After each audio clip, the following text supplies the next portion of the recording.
Assalamu alaikum and welcome back to another episode of What's Up Doc. I'm your host, Dr. Aalia Al-Barwani, a family medicine physician.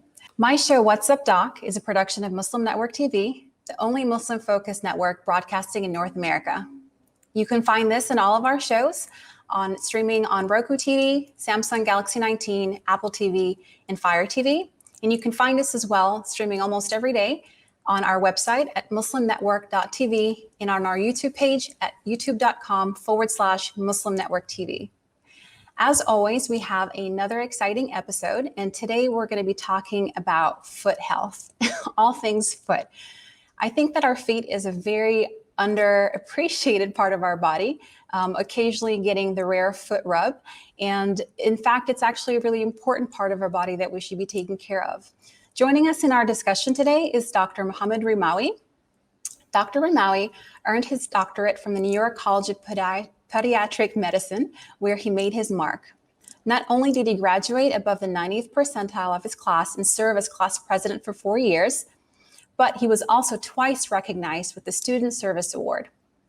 That award goes to the students voted by the graduating class as making the biggest impact on the field of podiatry. Beyond his peers' recognition, Dr. Rimawi was inducted into the Pi Delta Honor Society for his achievements in his research and studies. With those accolades to his name, Dr. Rimawi continued on to a 3-year reconstructive foot and ankle surgery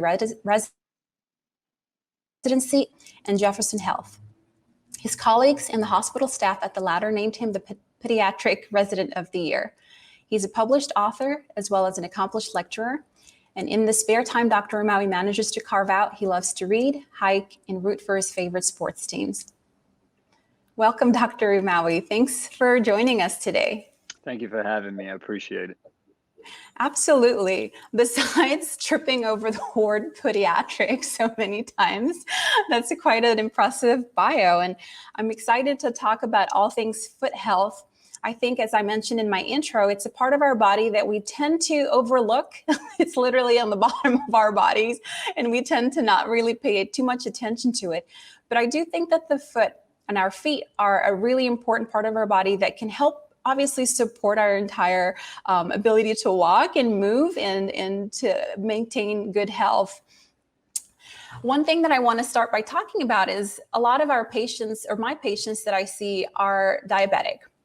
And I think that diabetic foot disease is a really important topic that a lot of people don't talk too much about, but I particularly spend time talking to my patients and instructing them on good foot care and good foot hygiene, as well as referring them to a podiatrist when needed. So maybe we can start our conversation with that. Let's talk about what that means to have good foot care for our diabetic patients. Absolutely. Once again, thank you for having me. I appreciate it. And that's a great way to start the topic because diabetes is really rampant in the United States and all across the globe. And the effects of diabetes can be really cumbersome on a person's health, right? And as you know, more than I know, is when it comes to diabetes, prevention is the best medicine. You want to prevent the effects before they settle in, because once they settle in, unfortunately, they can be irreversible. Absolutely. Now, when it comes to the foot, the reason why family medicine practitioners, internal medicine, they always refer to podiatrists is sometimes the detrimental effects of diabetes will display themselves in the foot first. What do I mean by that? So we know that an increase in sugar will lead to some of our body systems to shut down, the nervous system, the vascular system, and so forth. One of the first places it may display those signs is in the foot. So a lot of times when we see diabetics, whether it be for routine care or annual checkup, we'll do nerve sensation examinations. We'll check their pulses and make sure they're okay. We'll make sure that there's good perfusion to the toes and the digits. And another thing we'll make sure is that there's no open cuts or lesions. Unfortunately, with diabetics, if their sugar is uncontrolled, their immune system is also compromised. So a simple foot infection can eventually lead to something disastrous. And we've seen this all the time. Unfortunately, when we tell our diabetics, hey, don't let this get out of hand, they think we're kind of exaggerating the scenario. But something as small as a fissure or a maceration, meaning in between the digits, it's wet and open, can lead to cellulitis, which can lead to a bone infection, which can then lead to sepsis, which can lead to IV antibiotics, amputation, and so forth. And I've seen this play out far too many times to not really beat it down to every diabetic patient I see. So I think it's really important, if you are a diabetic, to see a podiatrist. Now, sometimes you may be so good with your managing your diabetes, the podiatrist may say, hey, listen, you look great. Come back in a year or 6 months, and let's continue to do this just to make sure that everything is okay. Because as I stated earlier, prevention is really the best medicine when it comes to diabetes. Absolutely. And you make some really good points there I mean, honestly, for someone who is also taking care of these patients and looking at these toes, it can sound kind of dramatic what you're saying, something really small kind of being blown out of proportion, but actually, absolutely everything that you described is so true. And the biggest thing is because as a diabetic, your sense of your senses are not normal as a normal person would be. And so your ability to feel a prick, to feel a hurt, to feel a burn, to feel something on your foot is not really there. And so that's a really good point. It's really important to understand that as the nature of the diabetic disease, you're not going to be able to really pay attention and know when things are going wrong. And so prevention is definitely really important for our diabetic patients. Do you usually, I know that you have them come into the office, and as you said, you have a different, depending on how far along or if they have any foot conditions or foot disease, your follow-up is different. What do you have, or what do you tell your patients as far as what they can do at home on a day-to-day basis to help prevent issues as well? Yeah, so diabetes, as we know now, is a multi-professional approach, right? You can't just be a family medicine doc and take care of them. You can't be an endocrinologist and just take care of them. You can't be a vascular doc and take care of them, or a podiatrist and take care of them. It has to be everybody working together to assure that the patient is in their utmost well-being, right? Now, if, let's say a newly diagnosed diabetic comes in, and a lot of very proactive internal medicine or family medicine doctors one of the first things they say is, hey, listen, your A1C is controlled. I still want you to see a podiatrist. Just go ahead and see them. So if everything checks out, their blood flow checks out, their nerve sensation checks out, the first thing I do is educate them. Exactly what we just talked about. If you feel any tingling or numbness, that's a big sign that you should return. If you notice that your toes are becoming cold or they're discolored, that's another big sign. And then the last thing I always leave off is every day you have to check your foot. Before you go to sleep, you have to check your foot. Just make sure there's nothing going on. And again, it seems like we're exaggerating these stories, but I promise you, I've had stories where people leave their foot on a heater for the whole night and they come back and their whole foot is burned off. I've had people Absolutely. step on a nail on the streets and forget it's there. And then they notice it 2-3 days later when someone brings it up. When you lose your sensation, you never really think of these things. And even if you don't have diabetes, just think of it. How often do we really check the bottom of our foot or look at our feet? So again, it's really important, but it varies on a patient-to-patient basis depending on the level of severity of their disease and what they have intact and what they have lost.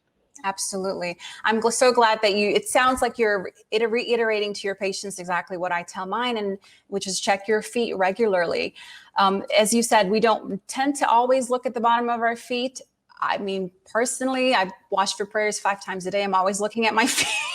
So as Muslims, I We feel like have an unfair advantage. Yeah. yeah, exactly. So I feel like I'm very well acquainted with my feet. But you're absolutely right. It's not always the case with other people. As far as let's switch gears a little bit and talk about some of the common things that you tend to see in your practice. Of course, what you're seeing day to day is very different from mine. Just to give you an example, usually what I'm seeing is a result of poor hygiene, to be honest with you. A lot of the times things like athlete's foot or ingrown toenails and things like that. But I do see the occasional plantar fasciitis and bunions, etc. So these are all things within your world. So let's take a dive and pick some common foot issues that you see. Yeah, so by far the biggest thing that I see is plantar fasciitis, which is heel pain, okay? There's a ligamentous-like structure that runs from the bottom of your foot. It starts at the heel and goes all the way to the toes. Now, unfortunately, this area is prone to inflammation. It doesn't get the greatest blood supply as compared to everything else, and it's on the bottom of the foot. If you think about it, the average person takes anywhere from 5 to 10,000 steps a day, okay? And the biggest analogy I use in relation to the foot is if you were going to the gym, okay, and it was time to work out your chest, you would make sure to stretch out your chest before you start lifting weights, correct? And the same for biceps and shoulders and so forth. Well, you're using your feet every single day by walking, whether it's running, walking, or whatever it may be, you're constantly using your feet. And this ligament or ligament-like structure is always working every time you're using them. We never think to stretch it, right? Who can honestly Absolutely. say, yes, I stretch my foot religiously or all the times? Eventually, this catches up to you and the area becomes inflamed. And it's anybody who's experienced plantar fasciitis will always tell you the same thing, or most of the time will tell you the same thing is, hey, I woke up out of bed, put my foot on the ground, and oh man, it's a pain I've never felt before. I didn't want to walk. I couldn't take any steps and so forth. So this is by far the most common thing that I see in the practice, and it's very manageable and treatable. So if you do experience any sort of heel pain or these types of symptoms, I would definitely follow up with a podiatrist because something is getting you on anti-inflammatories or putting you in a boot or getting you a stretching regimen. All this stuff will take care of the condition, hopefully. Absolutely. I actually have had quite a number of patients come in with that, and I had to just make a quick patient handout to give people because it was happening so often. Something that I tell my patients to do when they do develop the condition is, as you mentioned, stretching. And a little thing that I do that combines stretching and a little bit of anti-inflammatory action is freezing a water bottle and then using that to roll their feet. Do you recommend that to your patients, or are there other things that you recommend? It's interesting you mentioned that. So this is a technique that's like old school and it's Yeah, withstood very. the test of time, right? Because it does two things. The cold really is anti-inflammatory, and a water bottle tends to have ridges. And when you freeze that water, the ridges become a rough surface that break down any scarred or thickened tissue. So it serves dual purpose.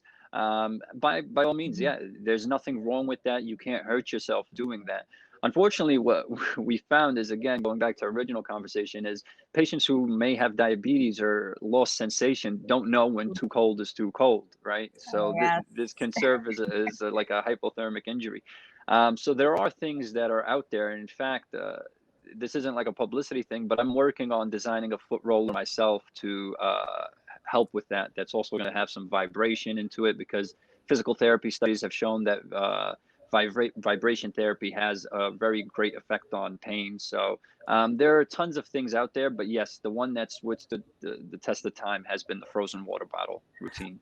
That's interesting, and I'm excited to see or to follow up on your roller that's coming out. I mean, shameless plug away. Yeah, You're fine. yeah. That's awesome. Okay, great. So let's talk about prevention again with respect to plantar fasciitis, because as you said, I don't think to personally stretch my feet every morning before I get out of bed. Should we be doing this? Should we be stretching? Are there things that we should be doing to help prevent not just plantar fasciitis, but other injuries that can happen as a result of using our feet every single day? Yeah, again, we're gonna beat on this theme the whole series. I'm sure prevention is the best medicine, right? Of The course. prevention of a disease is better than the cure, and the whole nine yards. In terms of plantar fasciitis, you have to think about what causes plantar fasciitis. And now Mhm. there's an array of things that may cause it. Flat feet is certainly one of them, but having a too high of an arch is another.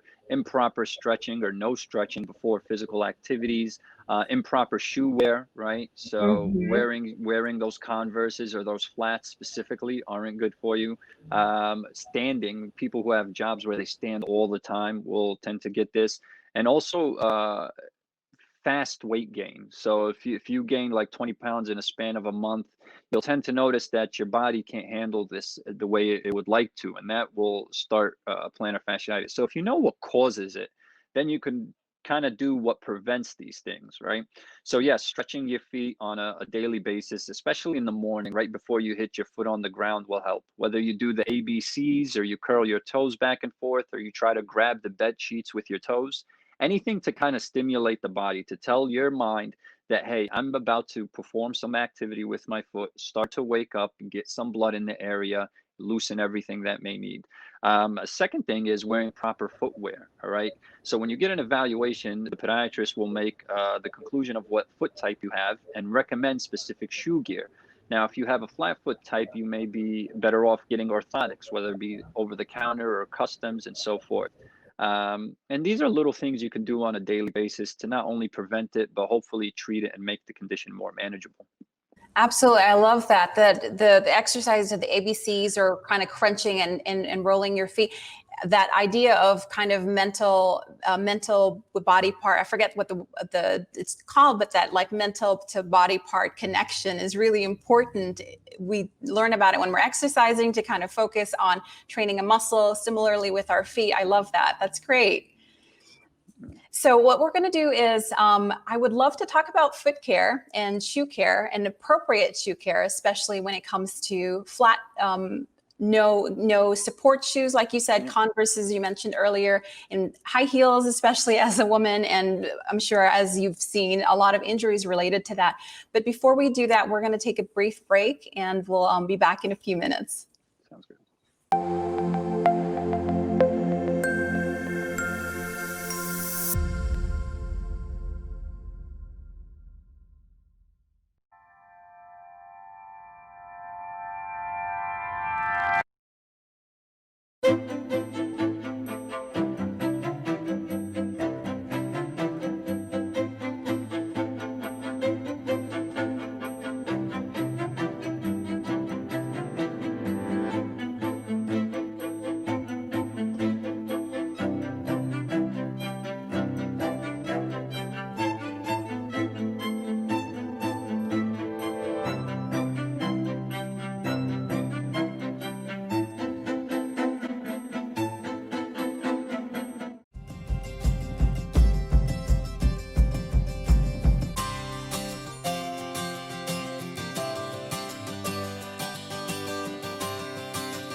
Assalamu alaikum.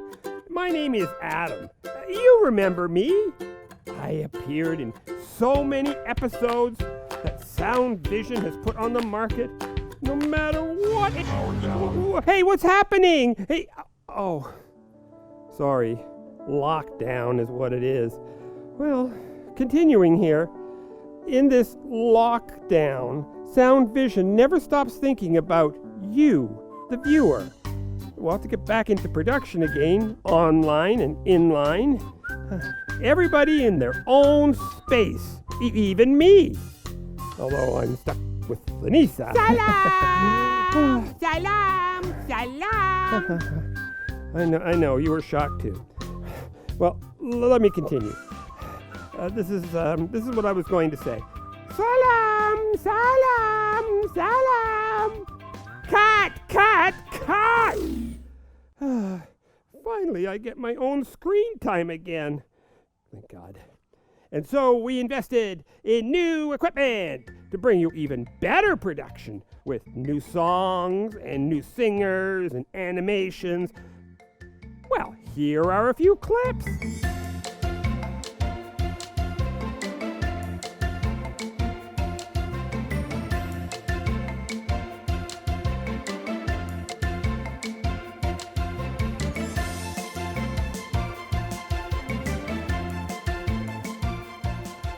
And Sound Vision has brought all this into your home, making Islamic values and teachings easy. And if you know me, Adam, a multi-talented actor, well, sometimes I'm an actor and the reporter and the... Oh, that's enough. Let's move on to the next section. Well, you can watch these new episodes on our new app at www.adamsworldapp.com. We have previews happening every day on Muslim Network TV. Sound vision has been serving generations, moving and changing with the times. We are all faithfully connected. That is a huge blessing. Your donation helps keep these programs available now and into the future. We take this job of helping tomorrow's Muslims today seriously, and you should too. Today, we need your help. Children absorb and learn from everything they encounter. Make that wholesome, positive, grounded in our faith. Together, we can accomplish our goal of raising better Muslims, better neighbors, and better citizens. Please donate generously. It's an investment in our future. To finish, let me tell you, there are new scripts of my new mission. And it is something that I enjoy talking about. My new mission is space. Houston, we do not have a problem. Salam, see you soon.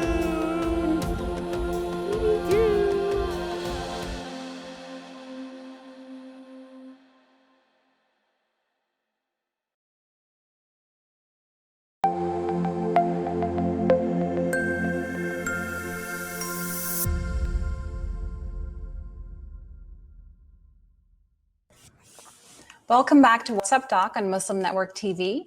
Today we are talking about all things foot health, and joining us is Dr. Rimawi, a podiatrist, who before the break we were talking about different kinds of support when it comes to foot care. And that is a subject that I love to talk about because, I mean, we all have to wear shoes, obviously. Yeah. And it's really important for our choice of shoes to reflect what we have to do day to day, you know, whether we have to be on our feet all day, whether we have to do a lot of walking and things like that. And so I would love if we could spend a little bit of time, maybe personally, I have a vested interest in talking about high heels. So maybe we can start there because personally, I feel like they're meant to be a torture contraption for women. It is uncomfortable. They look good, but that's the extent of it. They're uncomfortable. They're not functional. And as a woman, I feel like we need better options. So let's talk a little bit about how high heels can be made, if that's even possible, to be comfortable, and maybe some of the damage that you've seen as a result of wearing high heels. Yeah, we have this little thing that goes on in podiatry that we say, as long as women wear high heels, we'll always have a job. And the reality is because of the things you mentioned. Is there a way to make them comfortable or supportive, or the negative effects of them less lasting? And the answer is really no. The only way to negate the effects of high heels is to not wear them. And as long as you plan on wearing them, especially throughout the day, you may exhibit some problems. Now, some people get away with it, but a majority of people don't. And a lot of problems can happen because of wearing high heels, especially the higher the worse. You can strain your Achilles tendon, so people will complain of heel pain in the back specifically. You can get a condition called a neuroma, right? A neuroma is basically an inflamed nerve in between the toes. And because high heels, they naturally put extra pressure on the front of the foot. And also they come a little narrow and squeeze the toes. This causes friction or rubbing between the bones. That friction then causes irritation to the nerves that lie in between them. And patients will often come in and say, "Doc, it feels like I'm walking on a rock or a pebble, or I'm getting some tingling and numbness sensation." And that's usually, goes hand in hand with a neuroma. And it's so much so that neuromas tend to be really highly affecting women in comparison to men. And one of the reasons is because of ill-fitting shoe wear. Wow, that's really, I didn't even realize it was as even bigger problem than what I perceive it to be. That's really interesting. Yeah. With respect to you saying how it's squeezing our toes and forming and leading to an increased case of neuroma formation, do you also notice that is the case with respect to bunion formations as well? Bunions is a little bit different, right? So we've all tried to figure out what the cause of bunions are and how to treat them. The going theory is that bunions, for the majority of part, are genetic. Okay, so a lot of times people will always say, "Yeah, I have a bunion. You know what? My grandma or my parents have them too." I think somewhere in a study said almost up to 70% of bunions are hereditary. Oh, and sorry So to interrupt you, Dr. Ramawi. Let's take a step back and let's define for our viewers what a bunion is. oh, What are we sure. referring to? Yeah, let's take a step back. I think we just kind of did a deep dive, but I think people might need to know a little bit about what that is first. Yeah, so a bunion is a deviation of the big toe joint specifically that causes the big medial bump that you see certain people have on the inside of their foot. Okay. Now, this could be bothersome in the sense that that big bump will constantly rub on your shoe wear. So that friction will cause irritation, inflammation to the area. It could also be bothersome when you're highly athletic and you realize the toe isn't moving like it once did because the joint is no longer congruous or fits hand in hand like it'd like to. Another thing, so that's what typically what a bunion is. Patients will usually complain because of pain or cosmesis, really. Patients will say, I can no longer fit in the shoes that I'd like to wear, or any shoe for that matter. And it becomes a problem with the female population because the shoes don't accommodate wide feet or any deviation in the joints, whether they be inside in the foot or outside in the foot. So that's what a bunion is. Now, again, as we were talking about causes, the number one reason people get bunions is actually genetic, unfortunately. Some people have gone so far into looking into this that they've proven that bunions existed before shoe wear existed. So a lot of times people like to say, Wow. yeah, it's the shoe wear that causes the bunions. Now we've developed this idea that maybe it's not the shoe wear that causes it, but the shoe wear certainly aggravates it or irritates it. Okay. Interesting. Yeah, so a lot of times the leading factor of bunion causes is hereditary, but certainly there are other things that may cause it. The second thing is having flat feet. When you have flat feet, it widens the foot and it naturally causes deviation, especially on the big toe joint, which causes that medial bump or the bunion per se. So it sounds honestly that there's not very much that you can do to prevent bunions. It's kind of written in Well, your genetic. so if it's caused by flat feet, you can address the flat feet, right? You Okay, can true. get arch support or orthotics that'll mitigate the effects of flat feet and hopefully never cause a bunion. You could also make sure you don't wear ill-fitting shoe wear, right? Because we said even though shoe wear may not cause it, it does cause the Worse reason than for pain, right? absolutely So if you worsen it. wear the right shoes, it may prevent that, yes. But if it is hereditary, sometimes, yeah, we say, listen, unfortunately, we're going to have to play this one out and see how bad it gets. Now, sometimes they're progressive, meaning you start off with a small bunion, and in 5, 10 years, it becomes humongous, that bump. Sometimes they stay the way they are. Sometimes you see a little bump on the inside of your big toe, and you kind of don't do anything, and it never gets worse. No one can really predict which way you're going to go, but a good way to check is to see if anyone in your family has it and how bad they have it. Got it. Okay. Well, I think unfortunately, I've got some bad news in my family then. Oh, okay. Yeah, My mom had to have surgery, not to put her business out there, but yeah.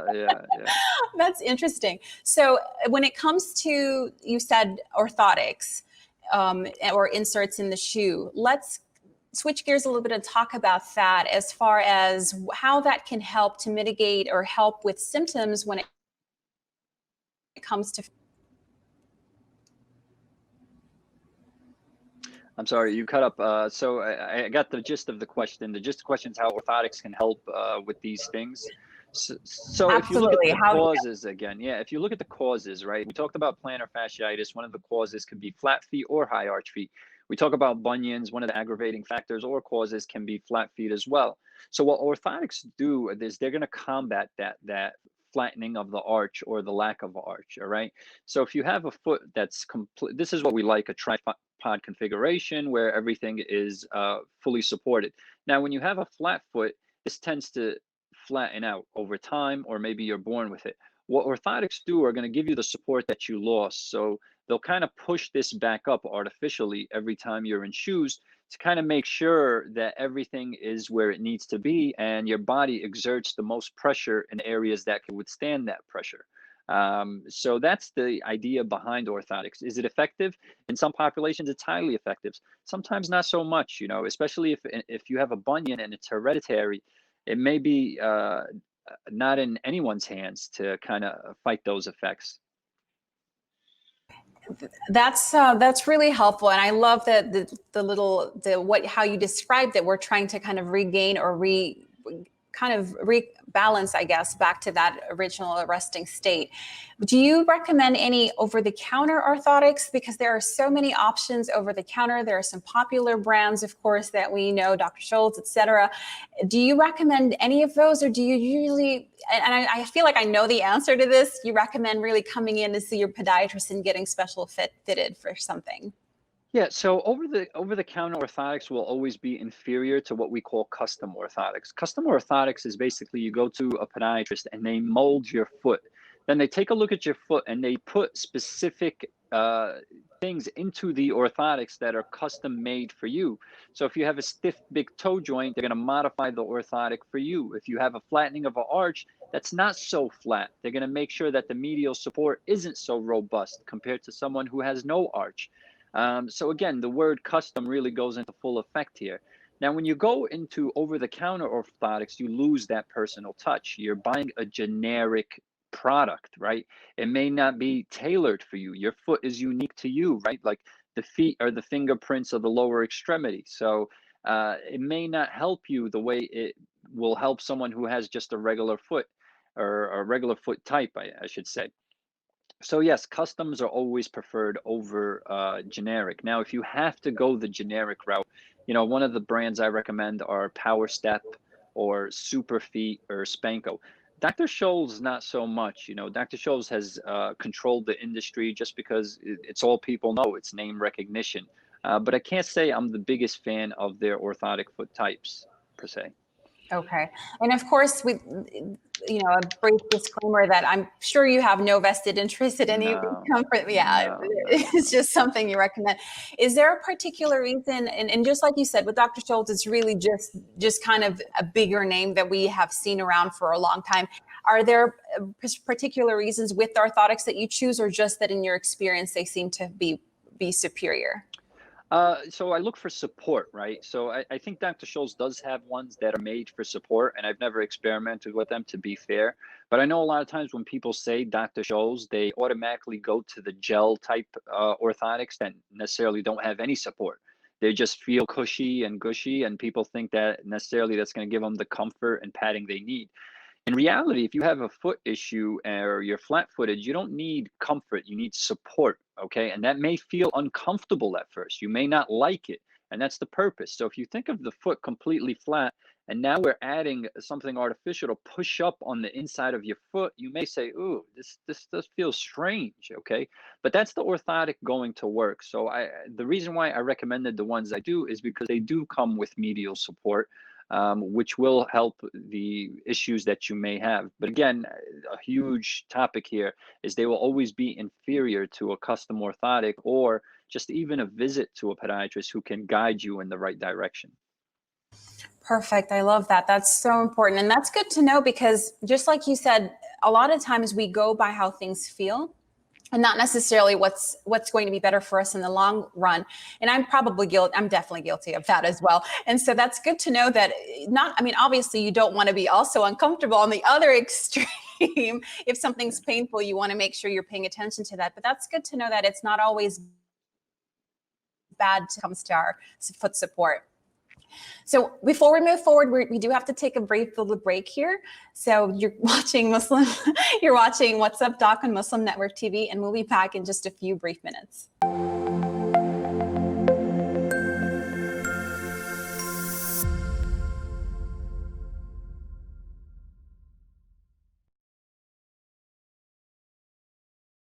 My wife, she's a professor at the University of Cincinnati, who's Catholic, and by her watching and listening to our 3-year-old son watch Adam's World, she ended up taking kalima shahada. She embraced Islam because she learned so much about Islam and the other prophets. It really affected our life in a great way. And because of Sound Vision and Adam's World, we're Muslims. I took my Shahada 15 years ago, and I actually am from a rural part of Ohio. And so I found the catalog for Sound Vision, and I ordered the tapes and the CDs and the books, and I used those, and especially for my little daughter, that's how we basically learned our Islam, and Islam entered our hearts through the wonderful works of Sound Vision. Okay, assalamu alaikum, brother. I just want you to know that I love the Sound Vision website, that a lot of times when I'm looking for information, especially as it relates to homelessness, domestic violence, and women issues, I go to that website, and then I see what you've written, and then I copy and paste it, and spread the word, because the wisdom is there, so I can't do any better than what Sound Vision has already done. Sound Vision is our survival guide. It is the organization that provides skills for Muslims how to survive and thrive in this community here in the U.S. Assalamu alaikum, my name is Anam, I'm in 11th grade, and I grew up with Adam's World, and what it taught me was unity, respect, and love for the Muslim Ummah. Adam's World is the greatest show ever made. Take me to the Kaaba, man. I love that puppet.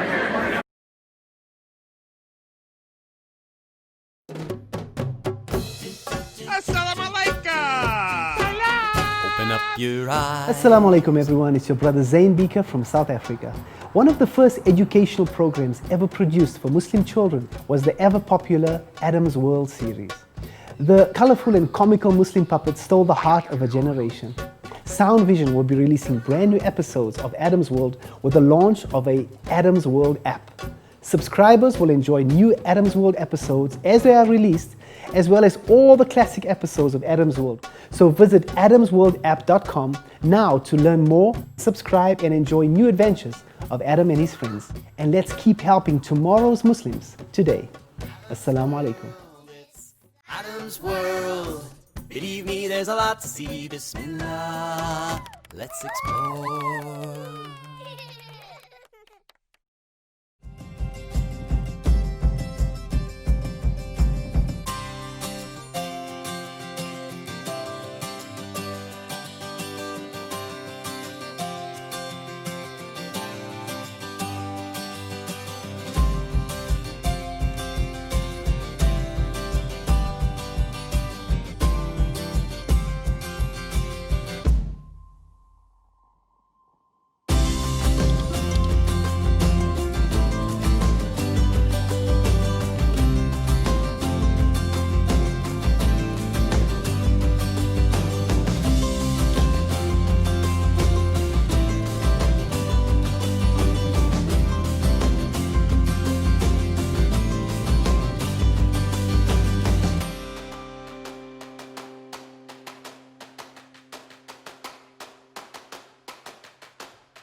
Welcome back to What's Up Doc here on Muslim Network TV. I'm your host, Dr. Aalia Al-Barwani, and I've got Dr. Rimawi here today talking about all things foot health.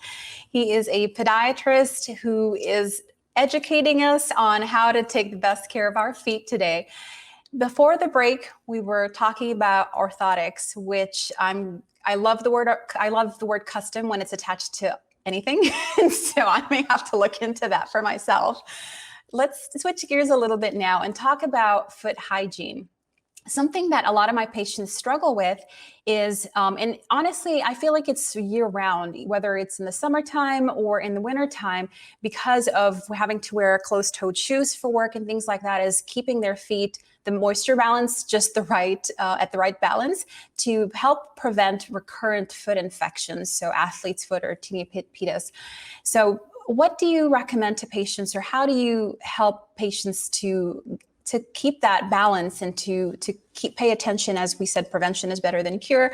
And so not just when they're having symptoms to come in and have us take a look at it, but also ahead of time to keep their feet nice and dry, besides the fact of, drying your feet and making sure you're wearing cotton socks, things like that. Some people sweat quite a bit. And so what do you tell your patients, or what do you recommend for those patients? People who have pedis or any type of fungal infection, the reality of the matter is fungus is easy to get and hard to get rid of. Like, people sometimes beat themselves up over it, like, oh, I got tinea pedis, athlete's foot, or I got fungal nails. That's not necessarily the case. It's absolutely very easy to get and sometimes very difficult to get rid of, okay? So we have to understand what causes this, what brought this on in the first place. So if you look at fungus likes to live in dark, moist areas. And unfortunately, for people who are in socks and shoes all day, that's the perfect environment for them to thrive. So what we have to do is prevent that. So if you notice that you sweat a little more than most, extra pairs of socks, whether you go to work or on your runs, or whether you go to the gym, make sure you change them and so forth. If you notice that there's malodor coming from your sneakers, maybe it's time for a new pair or to clean them and so forth.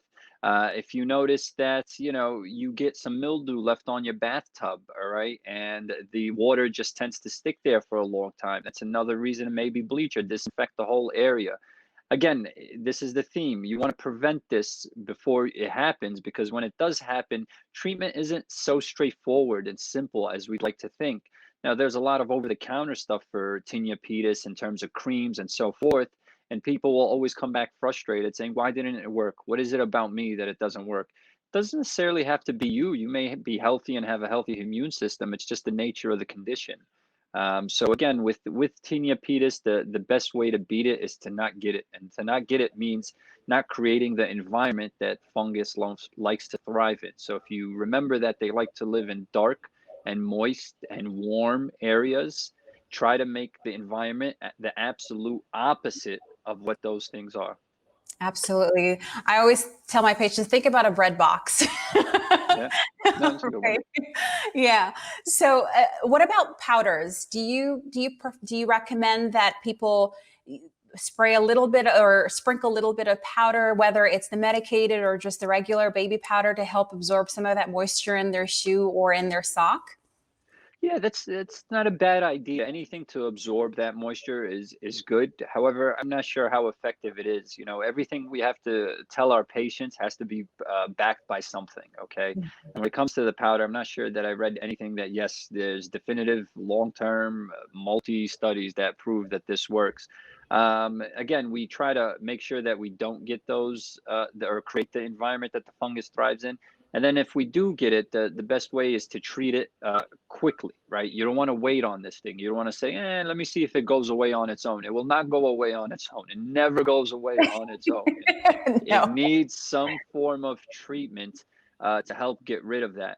And usually I tend to go right away for the creams, okay? I tend to give like a clotrimazole betamethasone mix, something with an antifungal, but also a steroid component, just to eat up at the fungus. Now, if I don't see any resolution after that, then I start thinking, well, is it fungus or is it something else? Because there are differentials from tinea pedis. It doesn't necessarily always have to be fungus. It can be other things like eczema, psoriasis, and so forth. So it's important to make that distinction when seeing a patient. Very good point. Very good point. So there are some things that you can do or treat over the counter, but if it's not responding appropriately, it's important to bring it up sooner than later, so that things, like you said, it never goes away on its own. And in fact, sometimes it mushrooms out of control. Yeah. So, exactly. And so when you said the comment earlier about everything we tell our patients has to be backed by something, right? Science, evidence, etc. That reminds me of something we learned in residency, which I still can't find a lot of evidence behind, but it's using Vicks Vapor Rub for the treatment. Have you heard that? Have you ever? Yeah, I've heard of it. I've seen people use it. They use it on their nails, on their skin. It's funny because we never learned it as podiatrists, so I don't know where it came from. Yeah. I But if remember, you were, but if you were to Google it, right, and you would read like these mainstream outlets, top 10 home remedies, you will see Vicks there all the time. And and that's another thing to be careful about. Don't just go on Google and try to self-diagnose and treat yourself, right? Absolutely, absolutely. We want to be very careful about what we are Googling. Sometimes we can put ourselves in a panic. I had a patient today who came in a panic because he had Googled his symptoms, and that was the reason for his visit, for me to reassure him that everything on Google was not what he had. So be careful about what you read. And we all fall guilty to that. I've fallen guilty to that trap many times. Don't get me wrong. So we're all just human. Unfortunately, sometimes having too much information isn't the greatest.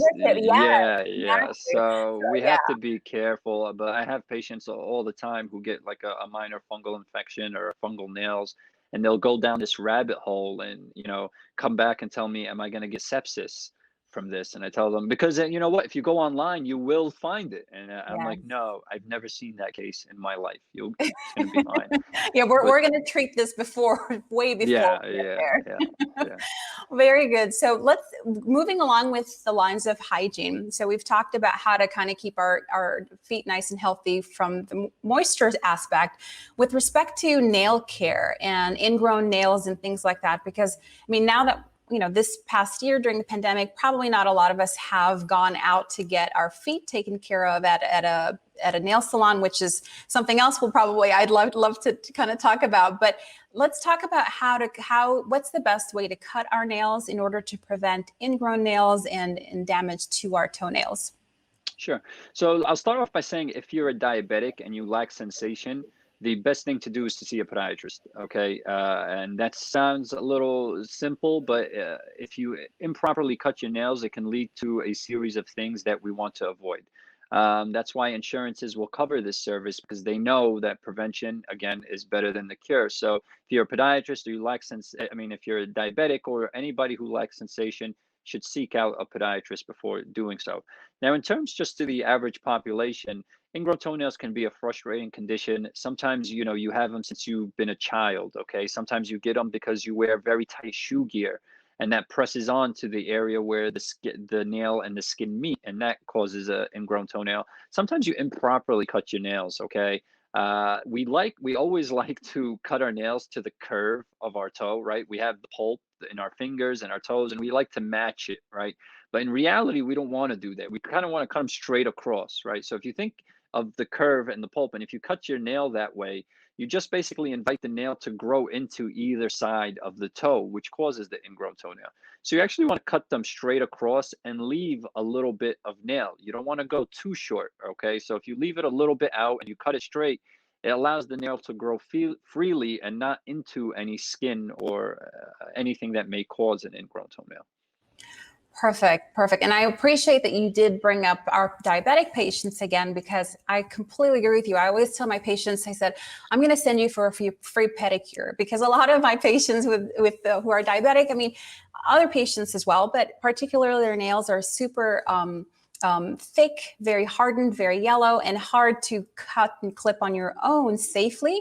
So I'm just like, hey, your insurance is going to cover this. I'm going to send you to somebody who knows what they're doing to take this taken care of for you. So that's a great point for our patients. And as far as insurance covers as well, bringing that up, because that's another fear a lot of patients have, is how much, am I going to have to pay out of pocket for this and that kind of thing. So I love that you brought that up.